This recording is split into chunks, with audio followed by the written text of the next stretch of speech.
Então Pedro aproximou-se de Jesus e perguntou: Senhor, quantas vezes deverei perdoar o meu irmão quando ele pecar contra mim? Até 7 vezes? O Pedro está jogando mais, assim, entendeu? Ele está dobrando a aposta, porque era muito comum entre os rabinos que até 3 vezes era ok você perdoar uma pessoa. A partir da 4ª vez, aí a gente já não é bobo, né, pessoal? Porque a gente é crente, mas não é capacho, né? A partir da 4ª vez já dá pra gente começar a pessoa sofrer as consequências dos seus atos. Aí eu já posso pensar se eu quero perdoar ou se eu não quero perdoar. Aí o Pedro dobra a aposta, ele fala assim, bom, já que os rabinos entendem que é 3, eu vou falar 7, né? Aí eu falo 6, mais um pouquinho, Deus vai falar assim, não, Jesus vai falar, o cara é generoso, né? 7 vezes, aí Jesus responde, eu digo a você que não até 7, mas até 70 vezes 7. Então Jesus vai contar uma parábola. Versículo 23. Por isso, o reino dos céus é como um rei que desejava aceitar contas com os seus servos. Quando começou o acerto, foi trazido à sua presença um que lhe devia 10.000 talentos. Como não tinha condição de pagar, o Senhor ordenou que ele, a sua mulher e os seus filhos e tudo o que ele possuía fossem vendidos para pagar a dívida. O servo prostrou-se diante dele e implorou, tem paciência comigo e tudo te pagarei. O senhor daquele servo então teve compaixão dele, cancelou a dívida e o deixou ir. Mas quando aquele servo saiu, encontrou um dos seus conservos que lhe devia 100 denários. Ele agarrou e começou a sufocá-lo, dizendo, pague o que me deve. Então o seu conservo caiu de joelhos e implorou, tenha paciência comigo, eu pagarei a você. Ele, porém, não quis, não teve compaixão. E ele disse assim, antes saiu e mandou lançá-lo na prisão até que pagasse toda a dívida. Quando os servos que eram companheiro dele viram o que havia acontecido, ficaram muito tristes e foram contar tudo ao seu senhor. Então o senhor chamou o servo e disse, servo mau, cancelei toda a sua dívida porque você me implorou. Não deveria você também ter misericórdia do seu conservo como eu tive de você? Irado, o seu senhor entregou aos torturadores até que pagasse tudo o que devia. Assim também fará o meu Pai Celestial a vocês, se cada um não perdoar de coração o seu irmão. Dura parábola, né? Mas eu tenho uma missão de fazer você sair daqui melhor do que você entrou. Eu tenho essa nobre missão. É bem sabido que no nosso tempo presente, um dos nossos grandes desafios da nossa era é a convivência em comunidade. Já dizia o Guimarães Rosa que viver é um assunto altamente perigoso, né? Viver é muito perigoso. A gente poderia parafraseá-lo dizendo que conviver é altamente perigoso, né? Essa dificuldade de convivência, principalmente a dificuldade de convivência em comunidade, traz consequências diretas nos fenômenos do nosso tempo. Por exemplo, nós temos um individualismo crescente. Há uma certa supervalorização do eu em detrimento do nós. Você tem 1.000, você tem 2.000, você tem 3.000 amigos na sua rede social, mas você não sabe o nome do seu porteiro. Ou você não sabe o nome do marido da mulher que trabalha na sua casa. Ou você não sabe nem quantos filhos ela tem, ou se ela tem filhos, talvez. Você não sabe a respeito dela, mas você tem muitos amigos na sua rede social.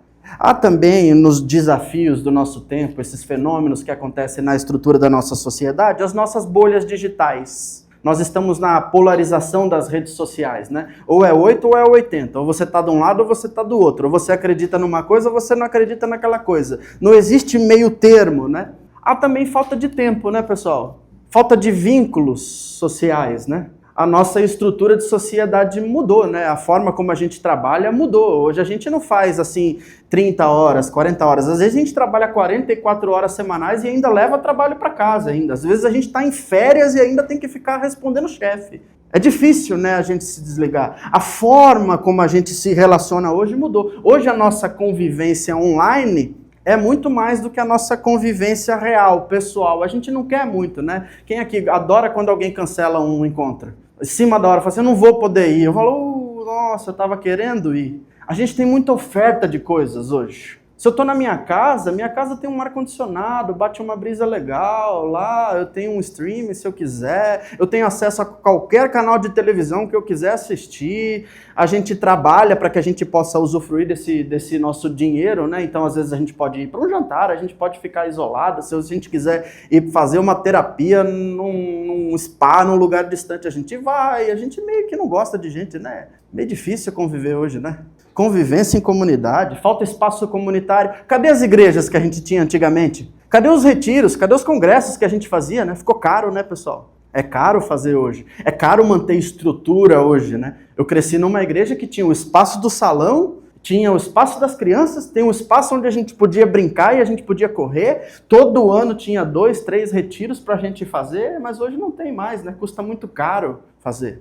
Cadê as associações de bairro que a gente tinha? Eu cresci nas associações de bairro, onde tinha atividade para criança nos finais de semana. Você participou disso também? Você tinha essas atividades onde tem um curso de costura, aí você ia lá fazer um curso de costura, você já conhecia a fulana, que era marido de não sei quem, que não sei de onde, e aí você já ia fazendo e construindo as suas redes de relacionamento. Cadê as praças? Não tem praça mais. Cadê a criançada brincando na rua, estourando o dedão de jogar futebol na rua? Cadê a nossa praça aqui? O pessoal só fuma maconha e bebe aí na frente. Não vê criança brincando aí. Não tem um parquinho decente para criança brincar aí. Cadê as famílias que sentam e elas ficam ali convivendo e conversando? E a gente passava tempo e horas na frente de casa, falando da vizinha que tinha brigado com o marido, que o filho da outra tinha brigado com não sei quem. E a gente ficava construindo relações. E a gente perdeu isso.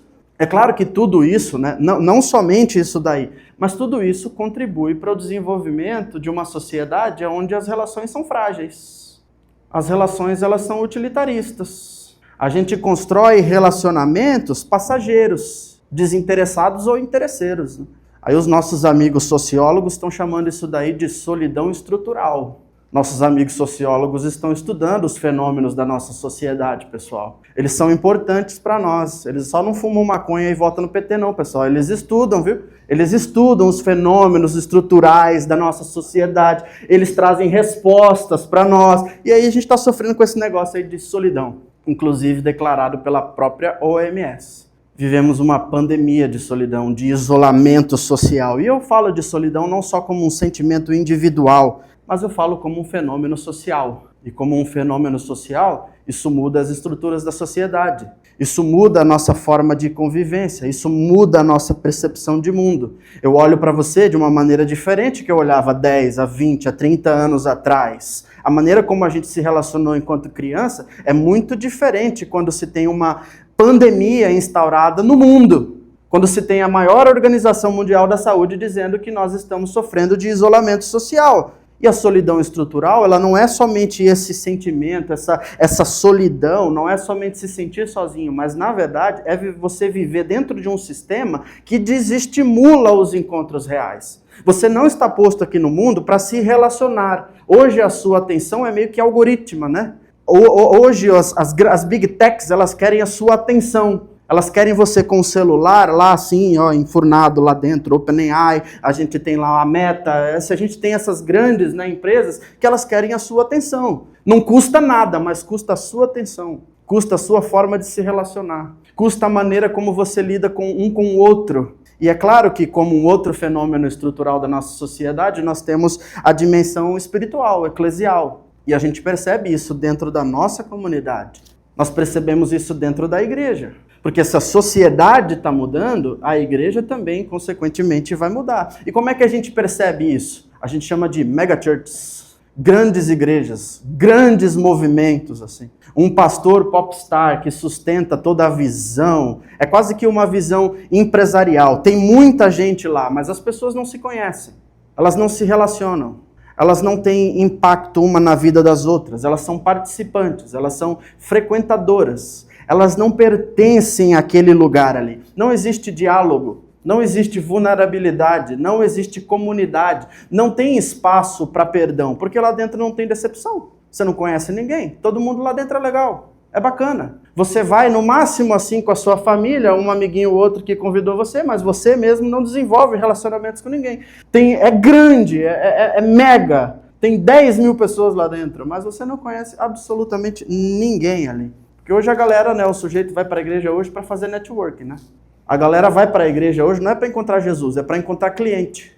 Eles querem cliente para a empresa deles, aí eles vão lá se relacionar assim e ficam chateados quando o irmão não vira cliente. Quando o irmão escolhe uma outra empresa que não é a dele. Fala, não quero comprar na sua, eu quero comprar na outra. Aí fica chateado com isso. O pessoal hoje vai para a igreja para arranjar marido, vai para arranjar esposa, a galera chega lá, nada, não tem problema nenhum, né? Melhor encontrar na igreja do que encontrar, sei lá, em qualquer outro lugar aí, mas os nossos interesses, a nossa forma de se relacionar mudou. Tem gente que vai para a igreja para encontrar o popstar. Você, por exemplo, aí, você veio aqui para isso. Ou para se tornar o popstar, né?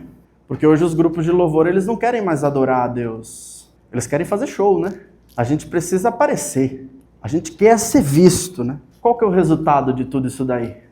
Uma grande comunidade, um monte de gente que sabe se expressar, sabe postar, é muito bom em marketing, parece que ora profundamente, sabe as palavras que tocam o seu coração, sabe as frequências que você precisa. Olha o João que toca baixo aqui. Ele sabe que existem algumas frequências que tocam o seu coração, que fazem você chorar, entendeu? A gente vira especialista assim, em falar, em se expressar, em se colocar diante das pessoas, mas elas não sabem se relacionar, elas não sabem conviver, elas não sabem ali se reconciliar, elas não sabem perdoar, elas não sabem conviver.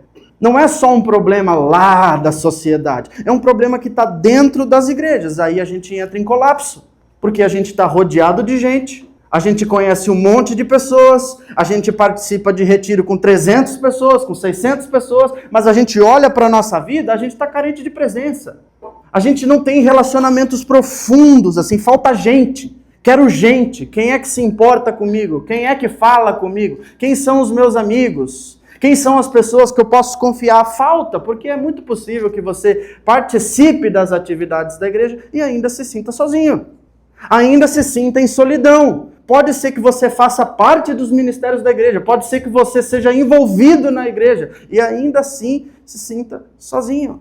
Ainda assim falta. Eu não tenho pessoas de confiança, eu não confio em ninguém, eu não ando com ninguém. Ninguém se importa comigo, ninguém fala comigo, ninguém não está nem aí para mim. Aí essa falta de convivência, essa falta de diálogo, né? Essa falta de conversa, as consequências dessa solidão estrutural começam a criar dentro de nós suspeitas, uma frieza relacional, um silêncio. Porque eu não conheço você, né? Não sei o que você faz na sua vida. Eu não sei o que você veio fazer aqui.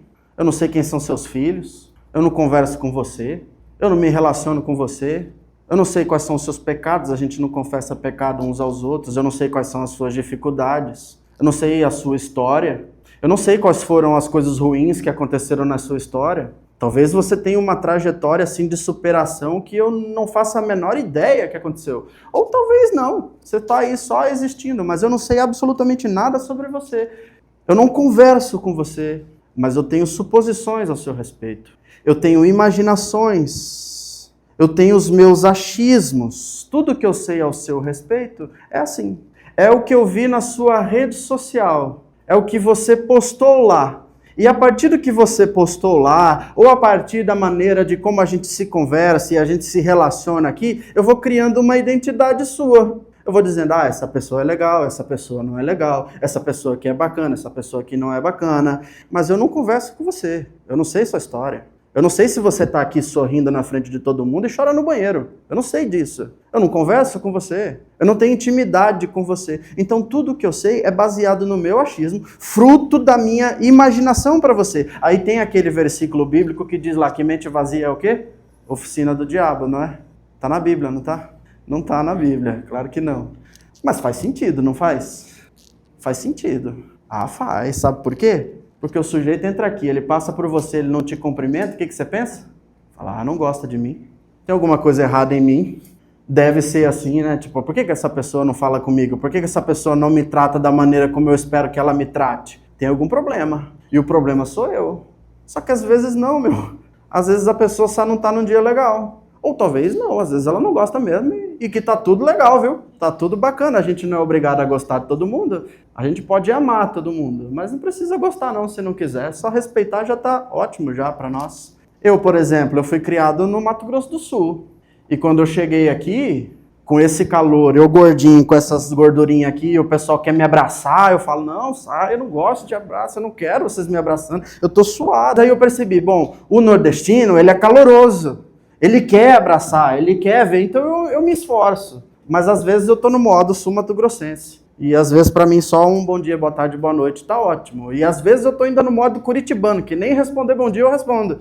Mas a gente tem isso. Cada um de nós teve um tipo de criação, cada um tipo de nós. Já pensou uma mulher abusada e você querendo o abraço dela? Olha que coisa feia.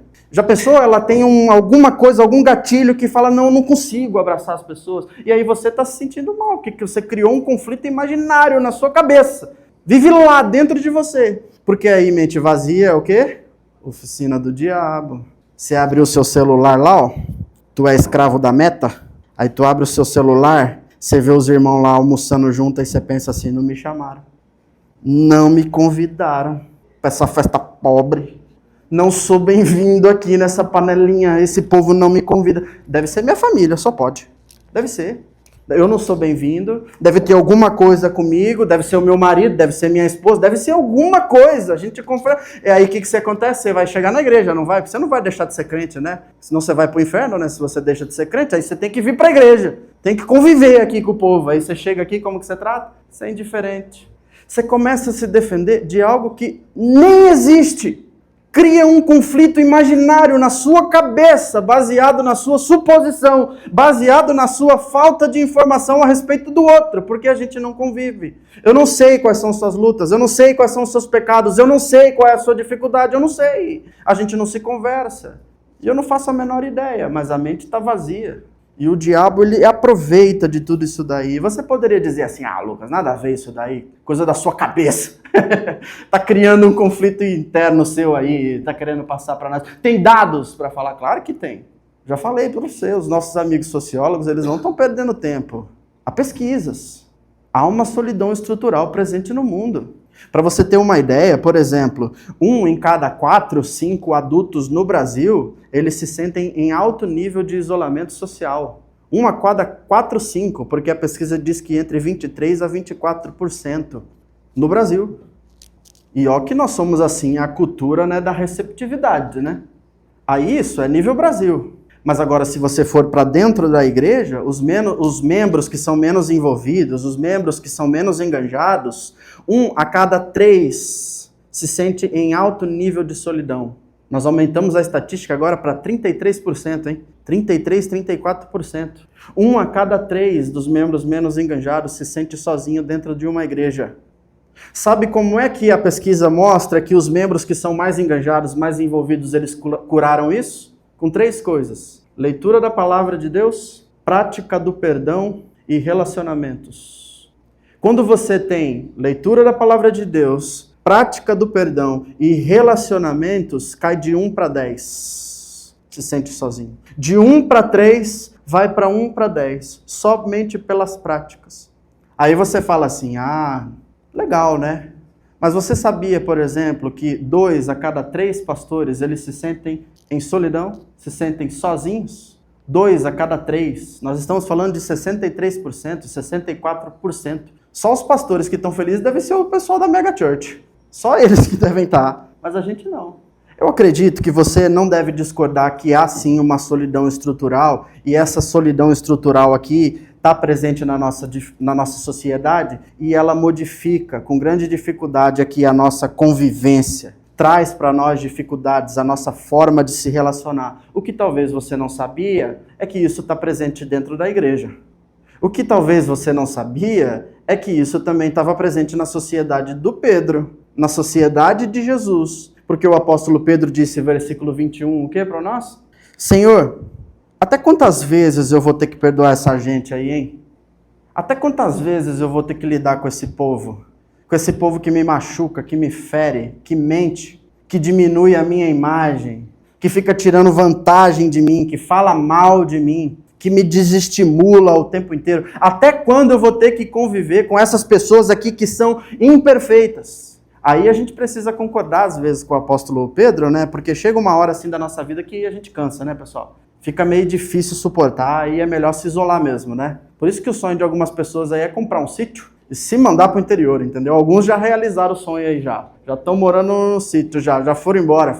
Quero largar a mão dessa gente. Não quero mais conviver, eu não quero mais, esse mundo é cão, eu não gosto dessa gente, eu não quero mais ficar com esse pessoal e eu quero ficar isolado, entendeu? Quero me mandar desse mundo, não gosto de ficar com essa gente, esse povo me machuca, esse povo não é perfeito como eu sou perfeito, entendeu? Não é perfeita como eu sou perfeita.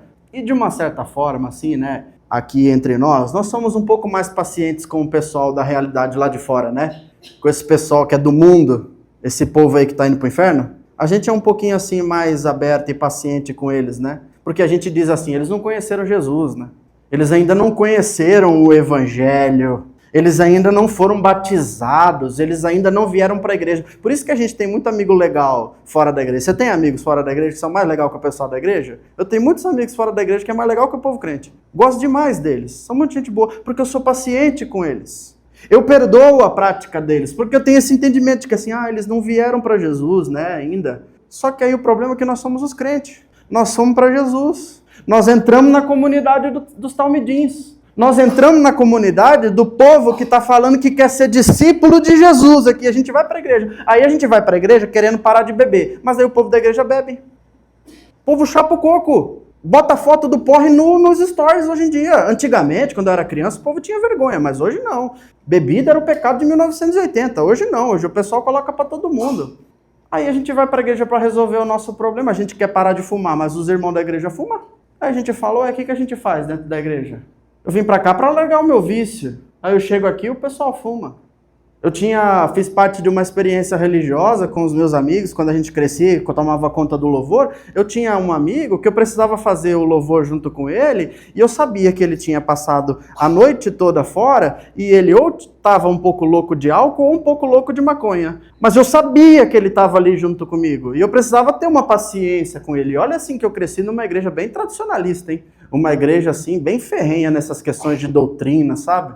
Bem tradicionalzona mesmo. Mas eu sabia, mas eu também não queria perder aquela pessoa. Porque eu sabia que se é só a gente falar assim, não, tá com problema aí, a igreja vai fazer o quê? Vai mandar embora. Então a gente precisava esperar, a gente precisava dar um tempo, conversar. E foi muitos anos, né? A gente entra para a igreja, e quando a gente entra lá na igreja, a gente quer parar com esses vícios eróticos que a gente tem. Mas aí é tabu dentro da igreja, a gente não pode falar que crente assiste pornografia, que crente é masturbador, que eles têm problemas com essas coisas eróticas. A gente não pode falar, entendeu? Porque nós já fomos transformados, nós já fomos lavados, nós já estamos mais alvos do que a neve. Nós somos puros, nós somos santos, né?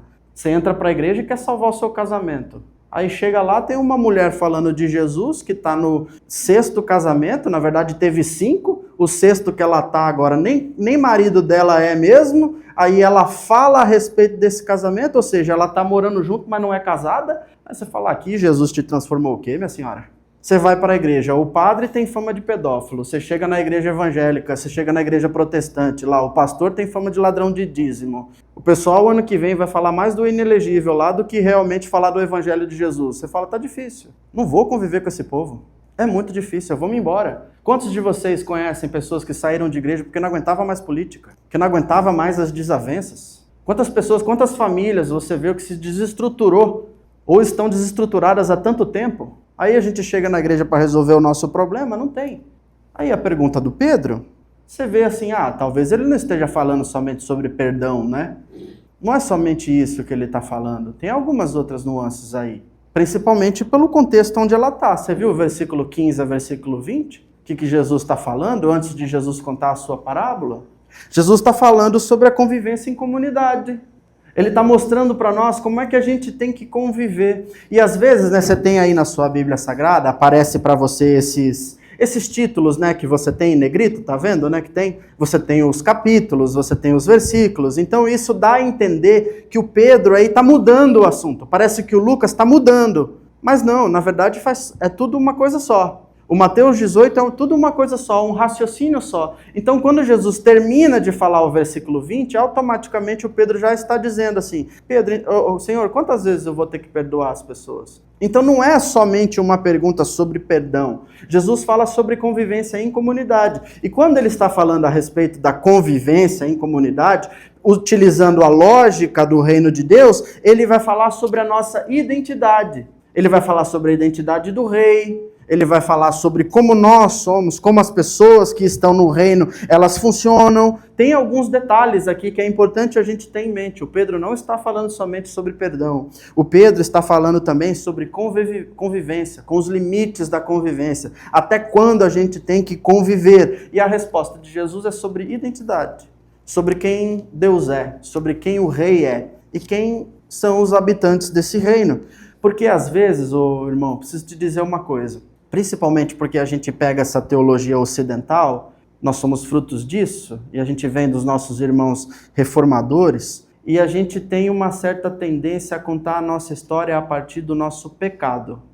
A teologia ocidental, ela começa no pecado original. Quando você for contar a sua história, você vai começar contando que você é um pecador, principalmente pela história do Gênesis capítulo 3. Só que às vezes a gente esquece e não repara que antes de Gênesis capítulo 3, existe Gênesis capítulo 1, existe Gênesis capítulo 2, e nós nos esquecemos que o marco zero da nossa identidade não é o nosso pecado, mas é que nós somos feitos à imagem e semelhança de Deus.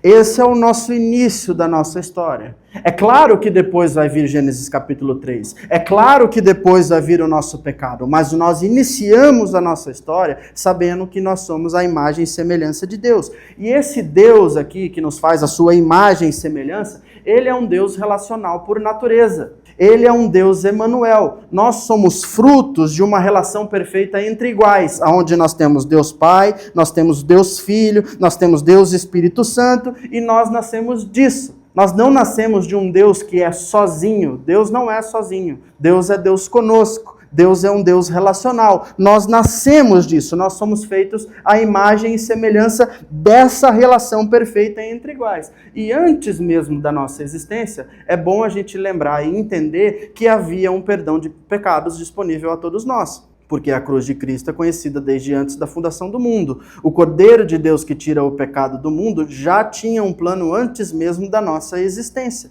O próprio Deus, quando ele está falando a respeito dele mesmo, de quem ele é, em Isaías 43, o próprio Deus está dizendo assim, olha, eu sou o que sou. Eu sou o Deus que perdoa todas as suas transgressões, e delas eu não lembro nunca mais. Eu me esqueço delas. Então nós nascemos disso. Nós nascemos desse perdão já disponível a todos nós e nós nascemos dessa imagem e semelhança do nosso Deus Criador. Então Deus é um Deus que perdoa o imperdoável.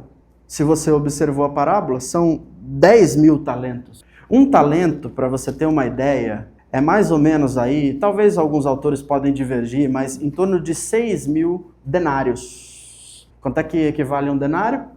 Um dia de trabalho. Então nós estamos falando que um talento são mais ou menos o quê? Se são 6.000 dias de trabalho, divide aí mais ou menos por 300 dias úteis aí, nós estamos falando de quantos anos mais ou menos? Cadê os matemáticos? Uns 20 anos. Um talento. 20 anos úteis de trabalho. 6.000 talentos, nós estamos falando então de em torno de 150 a 200 mil, dependendo de cada autor. 200 mil anos de dívida para se pagar. Deus é um Deus que perdoa aquilo que é imperdoável. Nessa parábola aqui, Jesus está nos ensinando que Deus não perdoa a gente porque a gente merece.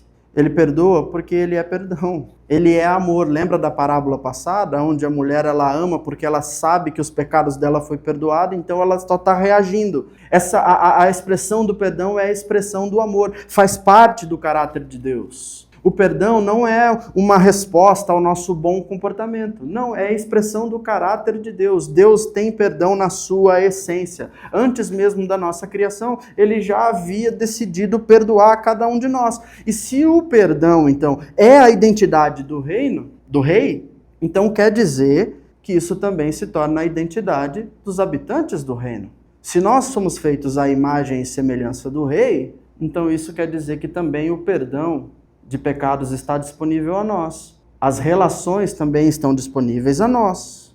E isso quer dizer, então, que os habitantes do reino, eles não estão postos no mundo para julgar ou subjugar a conduta moral dos outros habitantes do reino.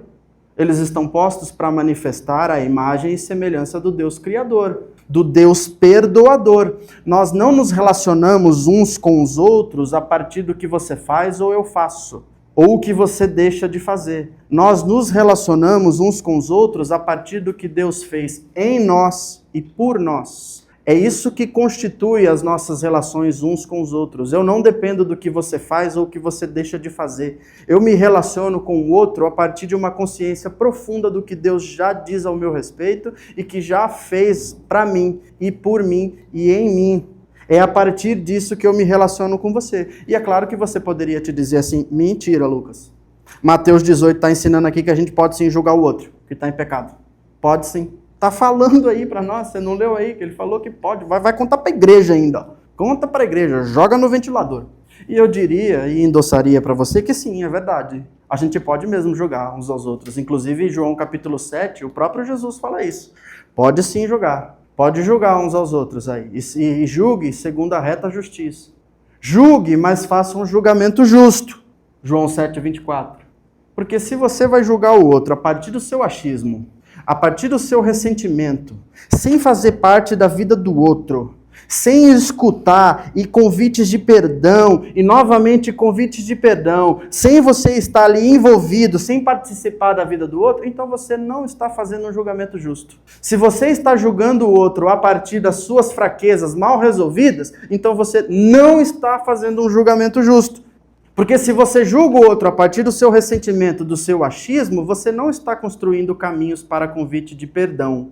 Você já está indo com a mentalidade de exclusão. Você já quer mandar o outro embora, porque você está mal. Você está maltratado. E aí você quer excluir o outro. Você não está indo com amor, você não está indo com perdão, você não está convidando o outro para vir. Aí não é julgamento justo, né, pessoal? Aí não é muito certo, né? Porque por trás de uma pessoa que às vezes a gente julga com uma má conduta moral, a gente precisa sempre lembrar que existe uma imago Dei. Existe uma imagem e semelhança de Deus no outro. Eu preciso criar a sensibilidade, ainda que seja muito difícil, de olhar para o rosto do outro e dizer, na tua face eu vejo uma expressão de Deus. Eu consigo ver a imagem e semelhança de Deus em você. E isso para o meu ressentimento, o meu orgulho, as minhas fraquezas mal resolvidas, e eu vou em busca de você com amor, com perdão e talvez, às vezes, uma exclusão. Na minha vida religiosa, eu só vi isso uma vez. Uma igreja excluir alguém. E é o que eu disse para você, que eu faço parte de uma igreja muito tradicional. Uma vez, 2 famílias, de uma vez, foram excluídas. Com um aval da igreja toda. Não foi aval de algumas pessoas, porque eles tinham dividido uma igreja. Eles dividiram uma igreja e então assim o restante que ficou declarou que aquelas pessoas não poderiam mais congregar naquele local. Mas caso houvesse arrependimento, eles poderiam voltar. Então quando eu consigo olhar para você a partir dessa lente da graça, não mais a partir da lente do meu moralismo, do meu ressentimento, das minhas fraquezas que não foram resolvidas, eu começo a entender por que é que Jesus está falando que perdão é a lógica do reino de Deus. Porque nós nos relacionamos a partir de corações, de relações que foram curadas. A gente não se relaciona a partir de uma espiritualidade performática. Nós não estamos aqui manifestando um Jesus que não existe, fruto da nossa cabeça, porque o nosso pastor mandou que a gente agisse assim. Não, Mateus capítulo 18, na verdade, ele é um capítulo para a gente desistir dessa ilusão de uma vida em comunidade perfeita. É para você desistir do pastor perfeito. É para você desistir do marido perfeito. É para você desistir da mulher perfeita, da comunidade perfeita, dos filhos perfeitos, das famílias perfeitas. É para você desistir desse caminho da perfeição. A vida comunitária no reino de Deus tem muito mais a ver com perdão do que com perfeição. Muito mais a ver.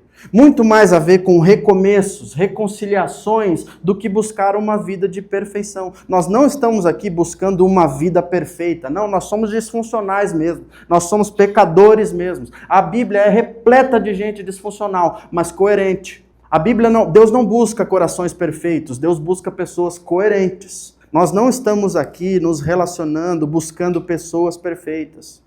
Nós estamos aqui buscando reconciliação, perdão, relacionamento, comunhão. Porque quando eu faço parte de uma comunidade que não olha para mim e não julga e não espera de mim uma perfeição, mas me acolhe na minha imperfeição e impacta a minha vida pelo perdão, é natural que eu queira buscar uma vida de santidade. É natural que eu queira buscar boas práticas na minha vida.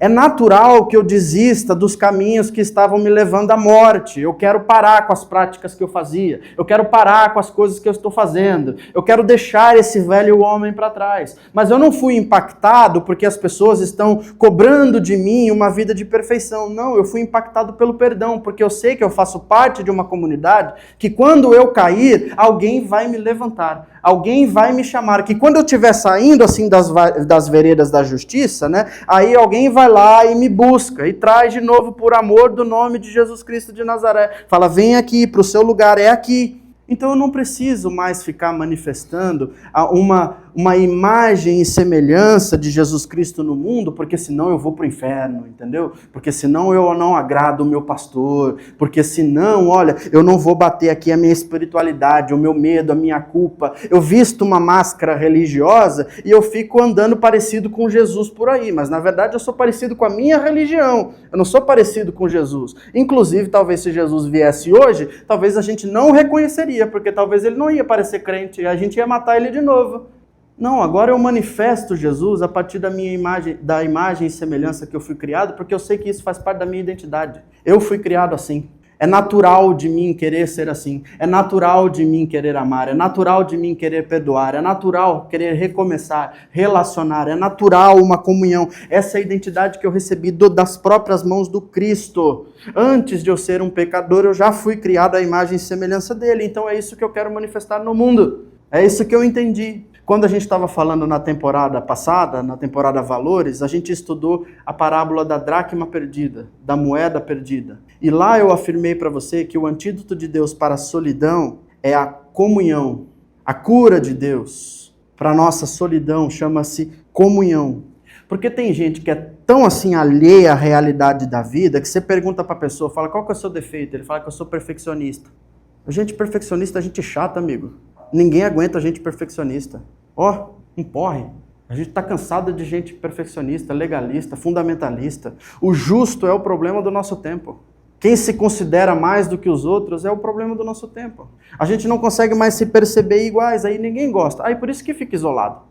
Aí por isso que vive sozinho. Vive cobrando o outro. Você sempre está na superioridade do outro. Você sempre está mais que o outro. Aí ninguém aguenta. Ninguém aguenta. Gente perfeccionista, gente chata. Conviver em comunidade é conflituoso, pessoal. É altamente perigoso. Viver é altamente perigoso e conviver em comunidade é altamente perigoso. Nós não podemos negar a subjetividade do outro.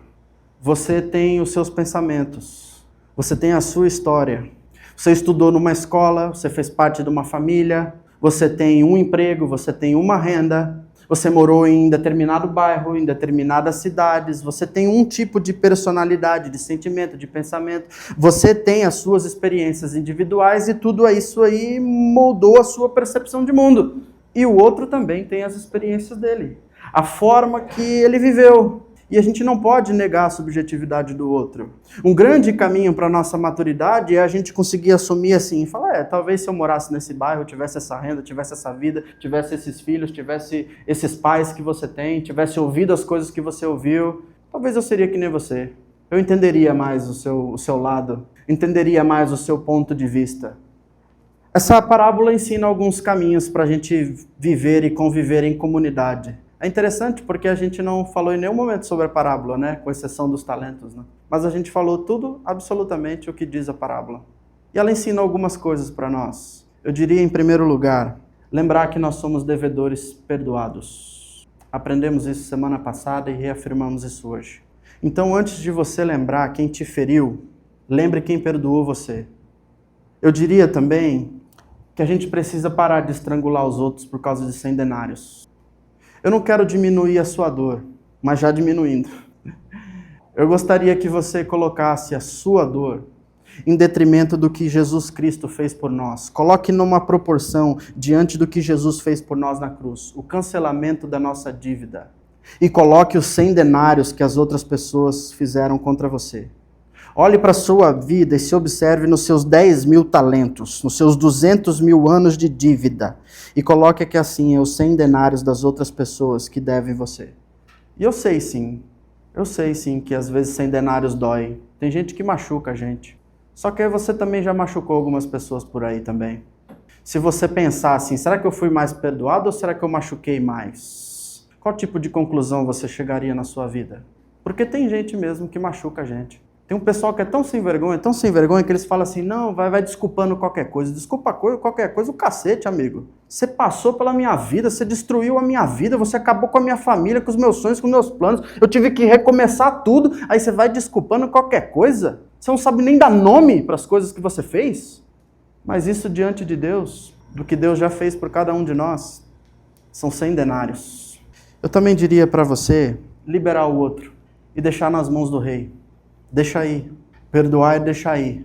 Deixa embora. Eu me liberto de você. Vai embora. Vai em paz. Seus pecados estão perdoados. Pode ir. Deixa que o rei cuida. Porque a parábola termina de uma maneira assim, pesada, né? Você viu o versículo 34? Fala assim, que o Senhor entregou o servo aos torturadores, até que pagasse tudo o que devia. Ainda ele disse, o meu Pai Celestial fará o mesmo se cada um não perdoar de coração o seu irmão. O que é que significa isso? O que é que significa perdoar de coração? Significa romper com esse ciclo de estrangulamento, com esse ciclo de tortura interna, de ressentimento, e entregar essa dívida aí nas mãos do rei. Você tira aqui de dentro de você e coloca em Deus. Porque enquanto você não tirou daqui, você que está preso. Enquanto o outro não saiu daqui, enquanto ele está aqui, ele está ferindo você, está machucando você. Você ainda não deixou o outro ir embora ainda, e ele vai continuar machucando você aqui. O problema ainda é seu, mas libera o outro, deixa o outro ir, porque senão a vida da gente se torna um inferno, pessoal. É uma tortura conviver com o outro dentro da gente, É uma vida infernal quando a gente escolhe por esse caminho de vida, onde a gente fica preso nesse ressentimento crônico, nessa comparação o tempo todo na nossa vida, alimentando as nossas mágoas. É uma prisão interna, a gente fica aqui assim preso dentro de nós, aí a gente se torna uma pessoa amarga na vida. A gente não consegue se contentar, aí ninguém quer ficar perto de pessoas amargas, fica sozinho aqui. É um inferno, né? Eu lembro você que parábolas não são histórias que não existem, né? E não vão existir. Jesus está ilustrando o que ele está falando anteriormente a isso daqui. Então desista desse inferno aí que é a vida, de viver com alguém preso dentro de você ou com várias pessoas presas dentro de você. Na nossa lógica do mundo, a gente vai resolver o problema da nossa dor com isolamento, com distância, com frieza. A gente vai deixar assim, não, vou cortar essas pessoas, vou cancelar o outro, né? Essa cultura do nosso cancelamento. Deixa o outro embora, eu me isolo de você. Na cultura do reino de Deus, não. Na cultura do reino de Deus, o rei perdoa a gente, cura a gente e convida a gente para caminhos de perdão, de reconciliação, de relacionamento, de convivência, ainda que seja muito difícil conviver.